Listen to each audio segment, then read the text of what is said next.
This is a lot of organizations' content strategy. It's scrambled, it's not unified, and ultimately when they try new things, they think they're moving the needle, but it's just as scrambled as before. And so today I wanted to talk about how my company helps organizations implement a content system that allows them to become thought leaders in their industry. And so the first thing that we always do when it comes to working with somebody is we figure out if they're credible, right? Because in today's world, if you're known but not credible, you'll be looked at as if you're a scam, like those influencers who just pop up out of nowhere. And so the first thing is to establish, are you a legitimate business? Have you had a track record of expertise and credibility? Have you been in the industry a long time, right? Because that alone, when it comes to your content strategy, will set a foundation that will separate you from others in your industry. And then from there, what we do is positioning, because you can be credible and you can create content, but a lot of times what happens to people who create content is they don't know who they're creating the content for. And so we gotta help you figure out the content that you're creating, who you're creating it for, and ultimately what your goal is, right? Because whether you sell a product or service, whether it's high ticket or low ticket, you still need to have the proper brand positioning in order to be able to have effective content.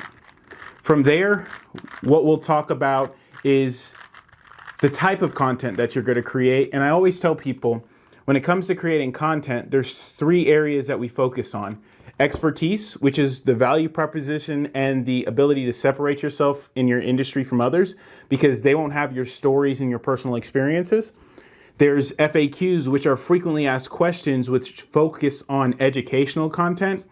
And then there's myths in your industry. And this one has a little bit of a nuance to it, because whether you're debunking myths or actually getting your ideal person 80% of the way there to their goal without you, this allows us to develop authenticity before the first sales call or prospect meeting even happens. And so when we go to create this content at scale, there's plenty of things that we're going to do. We're going to do videos. We're going to do photographs. We're going to do articles. We're going to do written word, because at the end of the day, we want to try to get your message out in as many ways as possible. And so we'll give you the framework to shoot the videos. We'll give you the framework to write the articles. We'll help you get the pictures.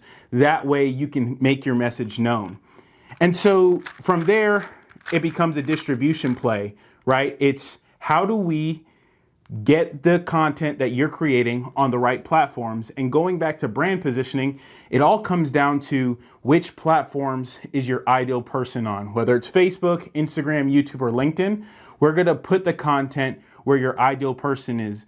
And then from there, it's really just a repeatable system over and over and over again, because at the end of the day, if we can repeat the system enough, over time, it will allow us to then be able to scale your message.